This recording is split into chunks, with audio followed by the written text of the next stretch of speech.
functions are functions that are fractions. Rational means fractions. So we're looking at fractional functions.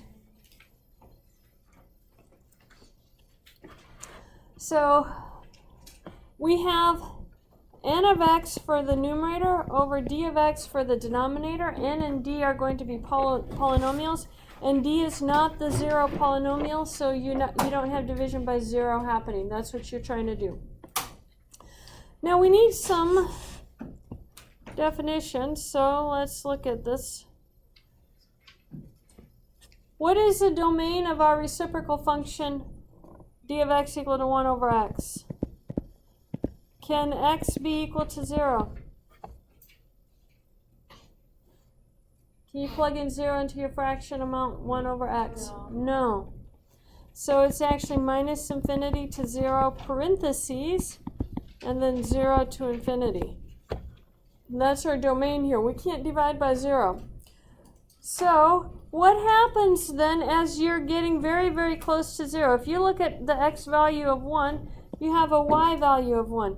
If you look at the x value of 1/2, you're going to have a y value of 2. What do you think you would have if you plugged in 1 over 100?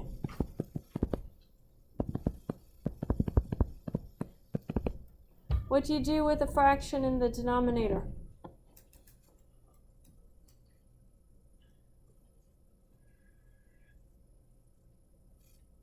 Flip it. You guys are shy today. Flip it upside down and multiply by it. So you have 1 times 100 over 1, which is 100. So you have the point 1 over 100 and 100.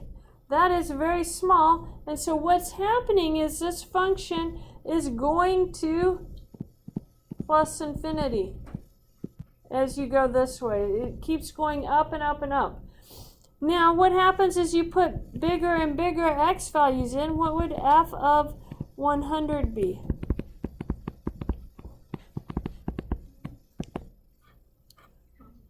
.01. You get a really small value. So those are small values, so it goes to 0 this way. Y goes to 0. It's going to run into what I wrote, so I'll do it right down here.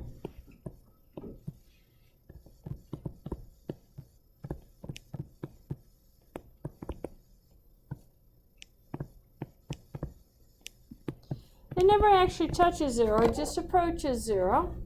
The same thing happens over this direction. The y gets very small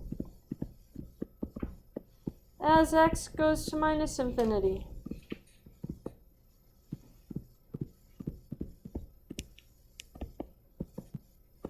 And down here, the y goes to negative infinity as x goes to 0. So what we have is two different types of lines. This x-axis line where the y's are going to plus or minus infinity, this is called a vertical asymptote.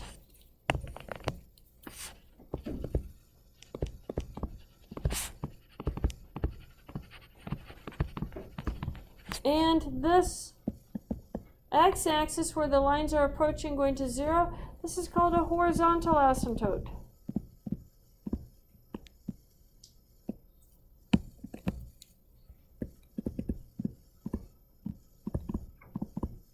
We have some very special definitions for those. So let's look at the next page. Vertical and horizontal asymptotes. The line x equal to a is a vertical asymptote of the graph of f. If f of x approaches infinity or minus infinity as x approaches a, either from the right or from the left. When I talk about from the right, I mean values larger. And from the left means smaller values. So if we go back up and look at this right here, if I'm approaching 0 from the right, I'm coming this direction. This is called from right. And this would be from the left. And we care about coming from the right or from the left because our function goes to two different values depending on that. If I'm coming from the right over here, the function goes to positive infinity. If I'm coming from the left over here, the function goes down to minus infinity. So it can have different behavior. That way we don't just say it goes to infinity. It either goes to plus infinity or minus infinity, depending on which side of the graph we're on. Now, the horizontal asymptote is the horizontal line y equals to b, and it's given as x approaches infinity or as x approaches minus infinity. What we're going to find out is that graphs cannot cross vertical asymptotes, but they can cross horizontal asymptotes a finite number of times. So we're going to see that relationship. Graphical example. So we have a vertical asymptote right here. These two guys are vertical asymptotes. The graph will not touch it. Graphs never cross vertical asymptotes. However, look at my horizontal asymptote. Did my graph cross it? Yeah, the middle one right here crosses it at 2, or thereabouts, and it comes down. So the graph crosses the horizontal asymptote. Doesn't cross the vertical. However, over here, this one, it doesn't cross the horizontal asymptote.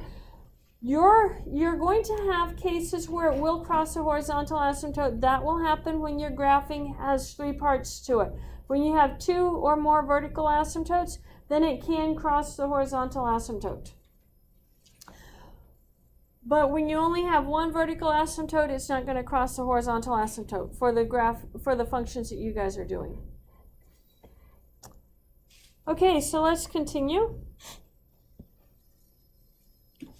Steps to find the vertical and horizontal asymptotes of a rational function.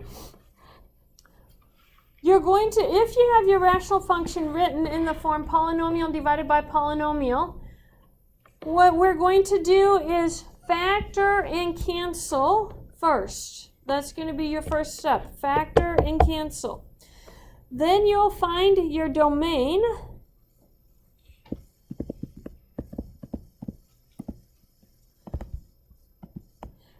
Actually, you can even find your domain before you factor and cancel if you want to. Find the domain, and this is going to be set d not equal to 0 and solve. Or find the zeros of d and solve. That's the domain. And then this will be 0. Then we'll have step 1/2, factor and cancel. You can actually do those in either order, but it's easier if you do factor and cancel second.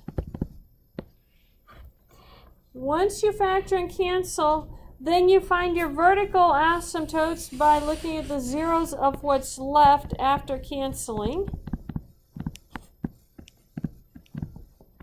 Notice that these zeros are going to be from your set of finding your domain in step 0. And then you'll find your horizontal asymptotes by these 3 conditions right here for your horizontal asymptotes. If n is less than m, then you use y equals to 0 as your horizontal asymptote. If n equals to m, in other words, you're looking at these degrees right here. If the degree of the numerator is less than the degree of the denominator, y equals 0 is your horizontal asymptote. If they're equal, degree of the numerator equals degree of the denominator, then you use the ratio of their leading coefficients for the asymptote. And if n is bigger than m, you're going to have a slant asymptote, no horizontal asymptotes. Let's look at examples. We have to see how to apply this. This is example 2. Find all vertical and horizontal asymptotes of the graph of each rational function. So I have f of x is equal to 2x squared over x squared minus 1. I have to set the denominator not equal to 0 and solve it for the domain. So x squared is equal to 1, not equal to 1. x is not equal to plus or minus 1. So that's in my domain.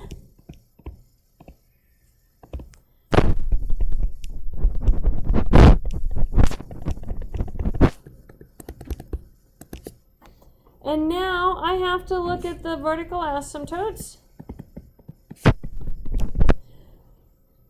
So I'm going to factor and cancel this. How does the denominator factor?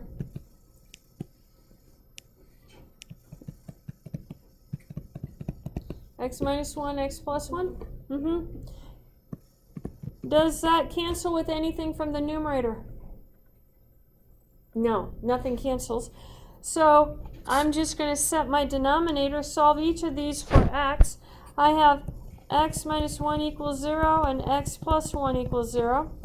So x equals to 1 and x equals to minus 1.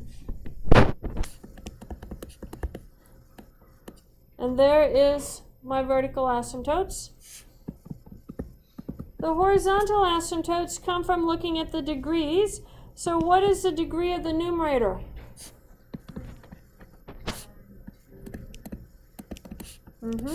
What's the degree of the denominator? 2. So the degrees are the same. If the degrees are the same, you use the leading coefficients. So we have y is equal to 2 over 1. Because the leading coefficient in the numerator is 2, the leading coefficient in the denominator is 1. That is the same thing as saying y is equal to 2. So there is my horizontal and vertical asymptotes for the first function.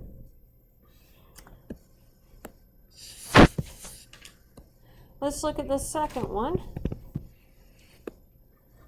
I'm going to actually start that a little higher. So I have, I'm going to factor and cancel, I'm going to factor the denominator right here. You have x squared minus x minus 6. How does that factor?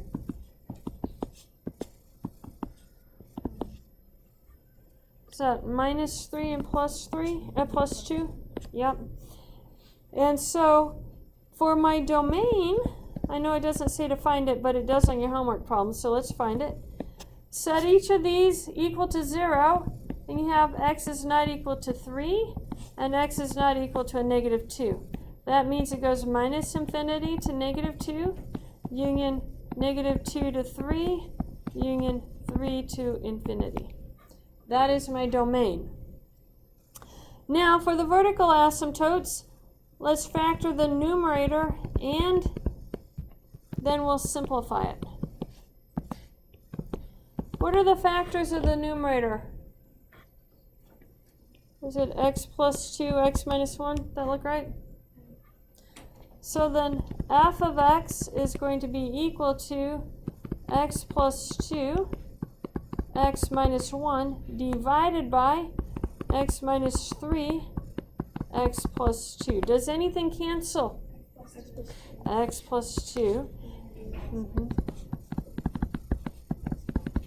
Yep. So now the vertical asymptote is just setting your denominator equal to 0. What do you get for that? X equals to 3.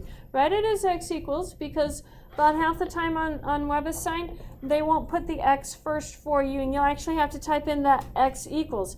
And so if it's telling you you're getting something wrong, it's because you didn't put an x equals as part of your answer.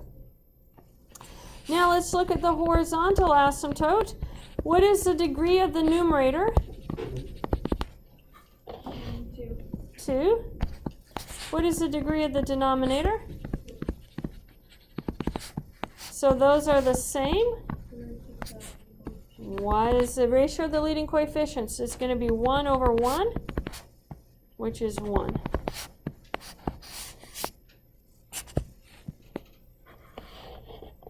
Any questions on that?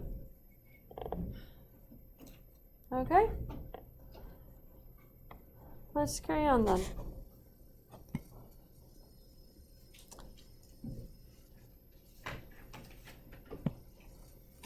You guys, I've already factored this out for you. So just give me the vertical and the horizontal asymptotes. Don't worry about the domain on this one.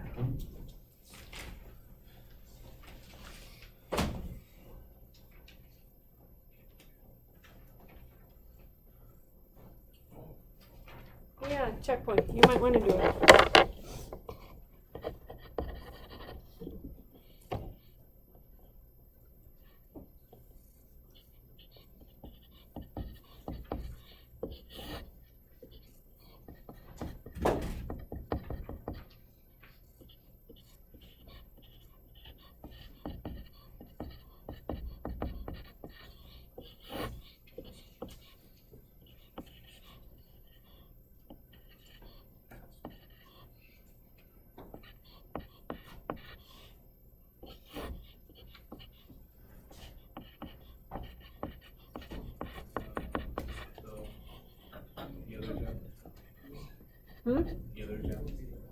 You want to go up to the other example?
So, does anything cancel on this one, guys?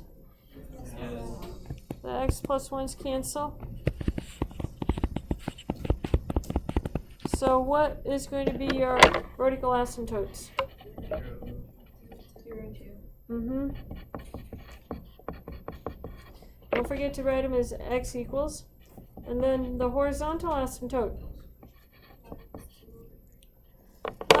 Not quite. What's the degree of your numerator? And what's the degree of the denominator? Depends on whether you use a canceled one or not. You can do either one. Okay. Yeah, from the original one it would be 3. These are not equal. In fact, 2 is less than 3. So that means y equals to 0 is going to be your horizontal asymptote.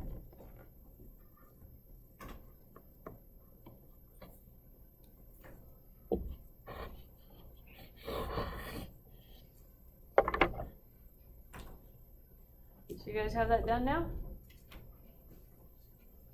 I saw one person say yes. On the vertical one? Okay, so after you cancel the vertical, then you set what is ever left in the denominator equal to 0. And you solve it. And so that gives you x equals to 0 and x equals to 2.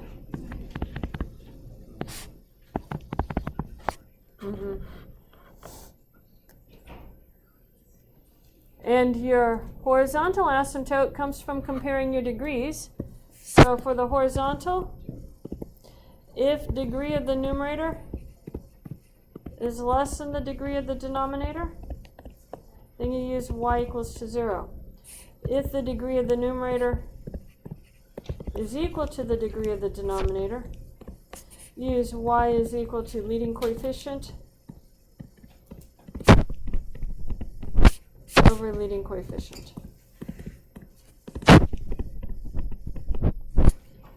And if the degree of the numerator is greater than the degree of the denominator, then there's no horizontal asymptote.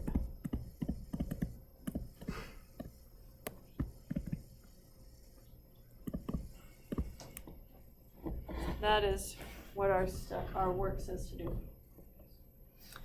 Okay, is that all done now? You guys have that all finished?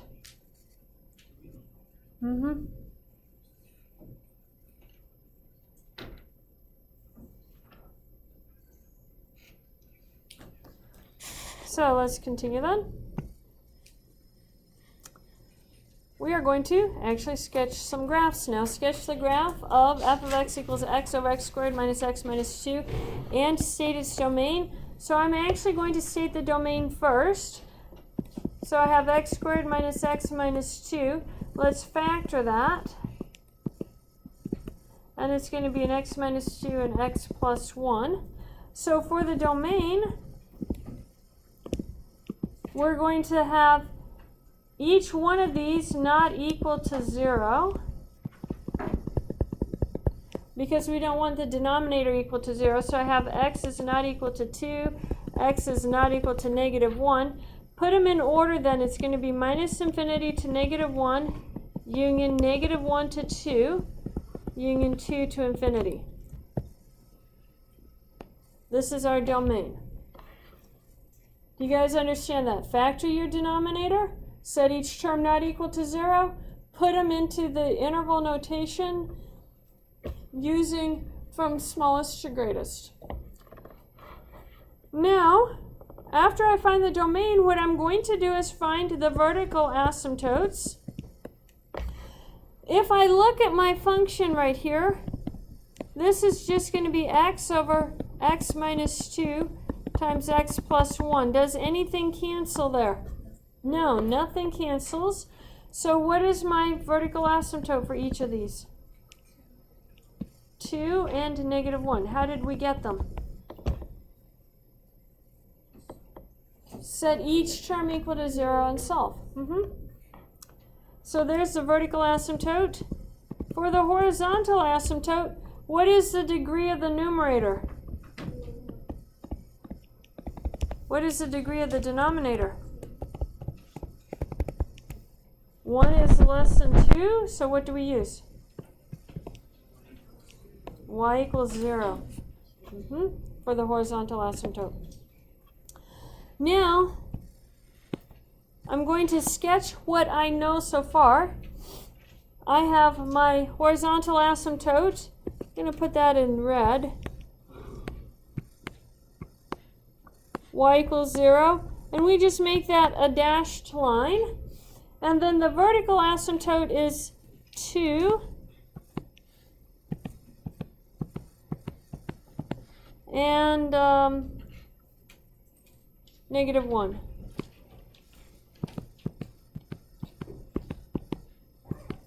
So there's our horizontal and vertical asymptotes. Now we need to know what our function is doing in each of these regions. I have a region over here.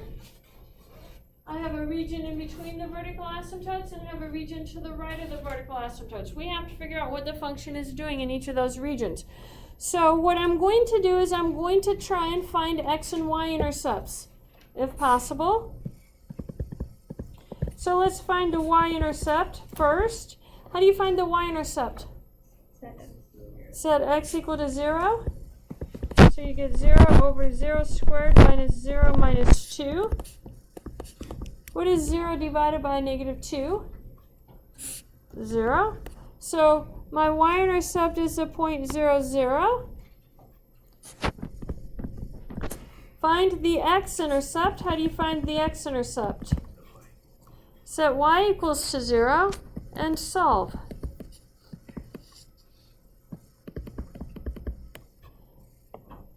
Now we have a fraction here. What is the only way that a fraction can be equal to 0? Can you get it by setting your denominator equal to 0? No, you can't divide by 0. So what I'm going to do is I'm going to multiply both sides by the denominator. It's going to go away. And that leaves you 0 on the right-hand side, because 0 times a non-zero value is 0, equals x. So my x-intercept is also the point 0, 0, which is the same point I just graphed.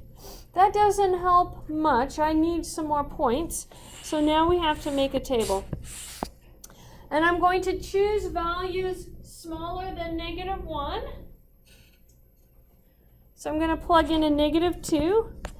And then I'm going to choose a value here smaller than this 0 but bigger than a -1, so a -1/2, so that I know what's happening between. I have to figure out if my function's going up and then going up, continuing going up, touching and coming back down, or if it's starting up here and coming down.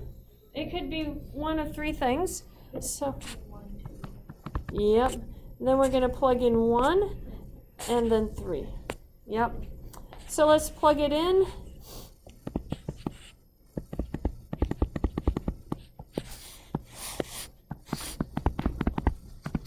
So when I plug in a -2, we have a -2 divided by a -2 squared minus a -2 minus 2. So what is a -2 squared?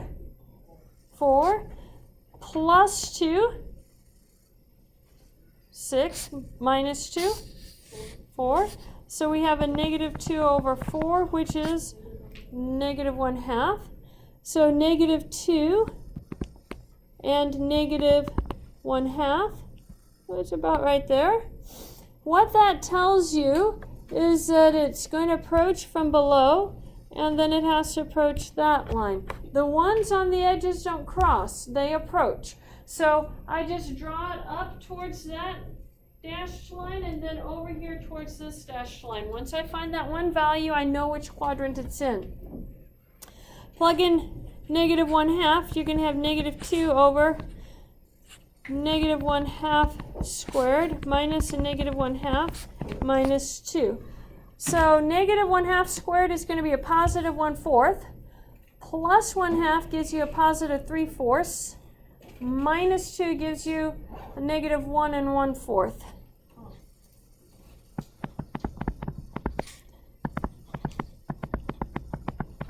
So that would be a -5/4. So -2 times a -4 over 5 is going to be a -8 over 5. So that's 1 point something. So here at our negative, we're down negative down here someplace. Oh, wait, I got it backwards. What's the negative times a negative, guys? Positive, except on Mondays. Yeah, sorry. Also on Mondays. So that becomes an 8/3, 8/5. So that goes up here. And now let's plug in our 1. What is 1 squared? 1. Minus 1. Minus 2. -2. So I have a -2 over a -2, but that's going to be 1. So we get 1, 1. So what is it doing? Looks like it's coming down and going back up, right? Wait. Should go negative. Do what? Yeah, I don't know why you picked 1. Does it need to be greater than 2? No, I need 1. And I need a value in between because I don't know if it's coming down, if it's going back up.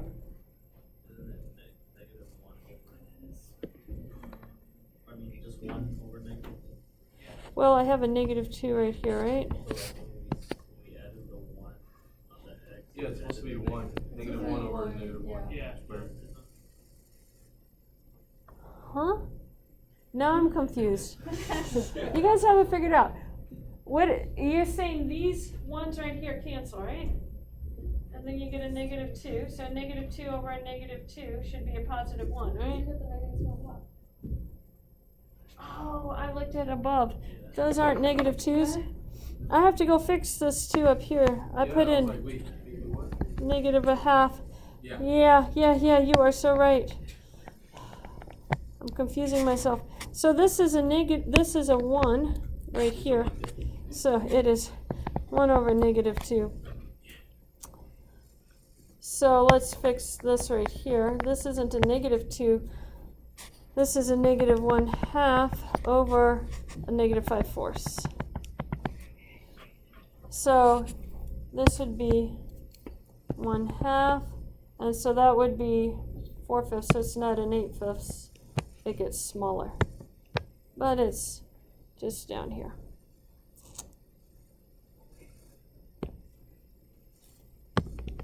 And then that is a -1/2. So it's going to come down like this, come through 1, and go like that.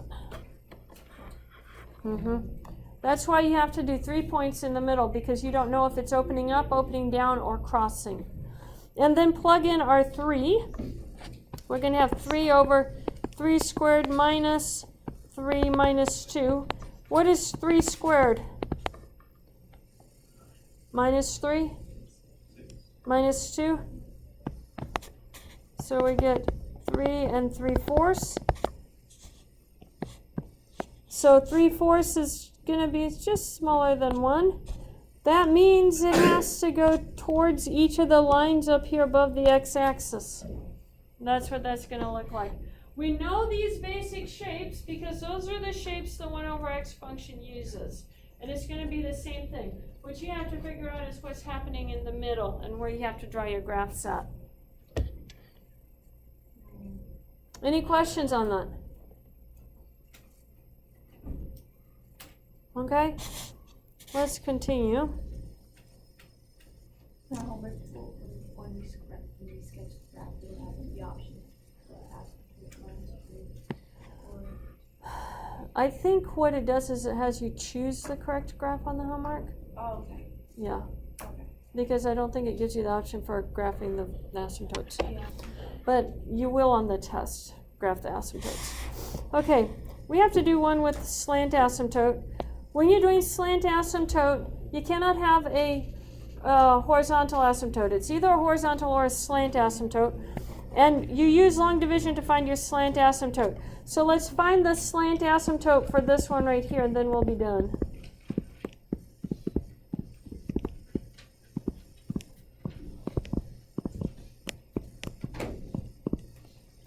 Okay, so let's look at it. What is the degree of the numerator on this one? So it's 2. And degree of the denominator? 1. So 2 is greater than 1, so that tells you it's a slant asymptote. That means you actually have to do long division on this. So I have 1 minus 1 minus 2, and I'm dividing by x minus 1, so I use a plus 1 here. 1 times 1 is 1. So what I get is x plus 0 plus a -2 over x minus 1. This right here is your slant asymptote.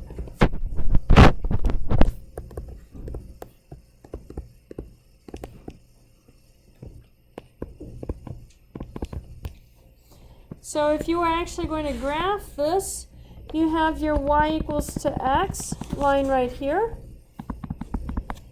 And then, notice your vertical asymptote is going to be what? X equals to 1, right? Set your denominator equal to 0. So x equals to 1 for the vertical asymptote.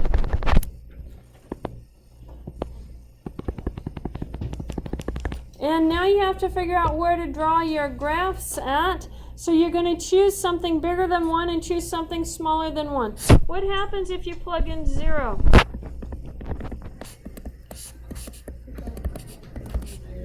Yeah, you get -2 over -1, right? So you get 0, 2. So you know this one is actually going to come like this, and you have to find your 0 for that right there. What is that? And if you do the same thing, let's find the zeros. You're going to have x squared minus x minus 2 equal to 0. Says